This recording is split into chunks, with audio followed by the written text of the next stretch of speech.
Our oldest kid is now technically an adult. So in some ways, we can celebrate that we made it.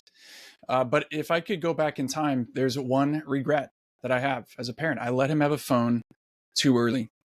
And I know if you're a parent listening to this, you probably share in that same regret if you've made the same mistakes I have.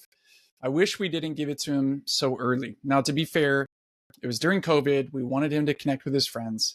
But I'll never forget a key moment where after we took his phone away for a month, I don't remember why, for some reason, we were at the breakfast table together and turned his phone back on. And for like 10 minutes, the phone just sat while he's having cereal and it just buzzed and beeped for 10 straight minutes. Zzz, zzz, zzz, bing, bing, for 10 minutes. There were thousands of notifications that came through from his friends sending stupid emojis and other inane texts over the course of a month. And he looked at me and just kept eating his cereal and said, "My generation is doomed."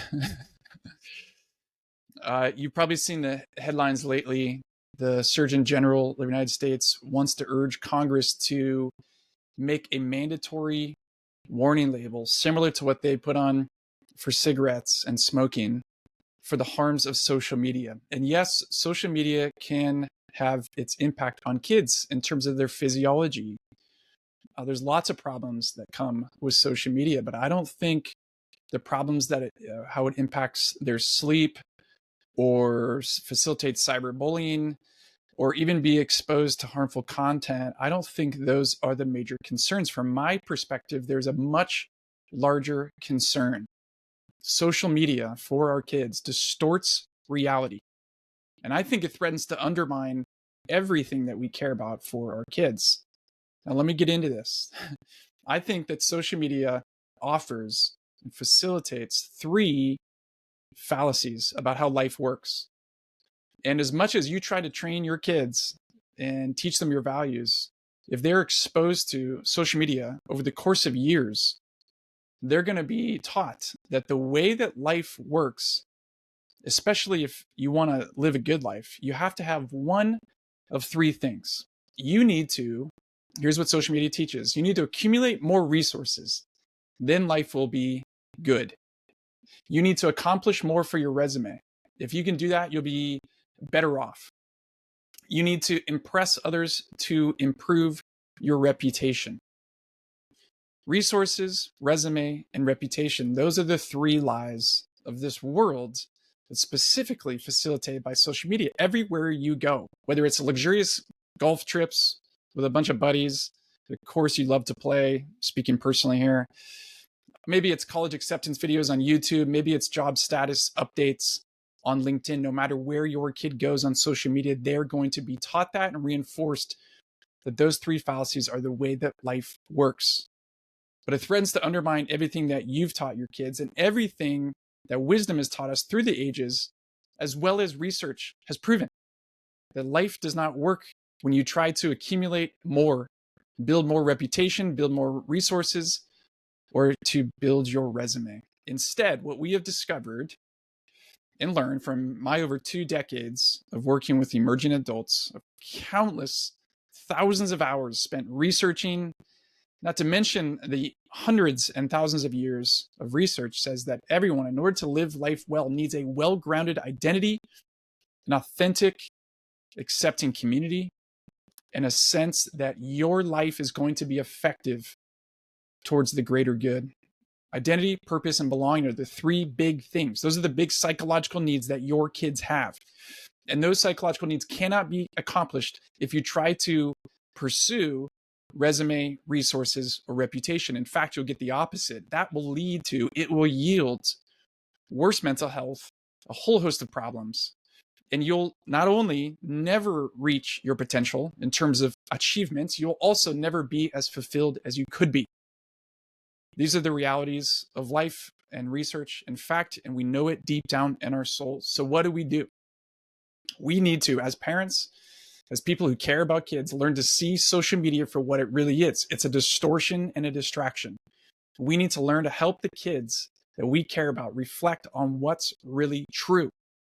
We need to teach them over and over and over again and tell them the same message, that the value of your life is more than the resources that you accumulate or the lack thereof.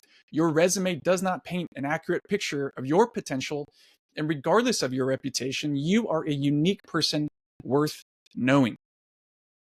That's what we need to tell our kids over and over and over again, even if it means we're over their shoulder as they scroll through social media.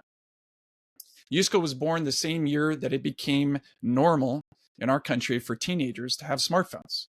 And we grew up as the front-facing camera of your phone turned on, as the algorithm started to reinforce image and these distortions, these fallacies. And I remember saying years ago, as I was asked to do parent workshops inside schools and kind of student organizations, I would say this: we know it's not good for our kids. We know that it's harming them. We just don't know how yet. But that yet is here. Between the work of Dr. Jean Twenge and Jonathan Haidt, Anxious Generation book, you've probably seen it on social media. If you haven't, go buy the book. They've accumulated the research, put it together in a way that we can digest and understand. And the punchline is, drum roll, it's bad for our kids. And that's why we believe it's now time for the youth school to put up our dukes and take a stand. After really years of consideration and months of intense research, we are putting together a course for parents called Tech Healthy Parenting. More on that to come. What we're going to do is summarize all the research that's out there in a way that's digestible and understandable, the most relevant research. We're the nerds back in the laboratory reading it, making sure that you see what you need to see and hear and understand. And we want to put in front of you the resources that you need to have the conversations with your kids and the exercises so you can design a family life and a rhythm of life for your family and your kids that's healthy, that leads to their flourishing, not as a harm, but as a tool perhaps for their growth. Stay tuned for that. In the meantime, we have a parenting survey we'd love to have you participate in. It probably takes you 2 minutes. It might take you 5 if you really think about it. But in less than 5 minutes, you can contribute to us shaping the future resources for tech healthy parenting. We want to hear from you. What are your concerns? What do you need? How can we help? The link is down in the show notes. Please participate, share it with your friends, and let's join together to tell kids the message that no matter what they see, how few followers they have or likes or posts, whatever their ratio is between how many people follow them or they follow, no matter how little success they have in getting admitted to the biggest colleges, no matter what, that they have value, they have worth, and they have potential for a future. So let's join together in changing the story and writing a new narrative.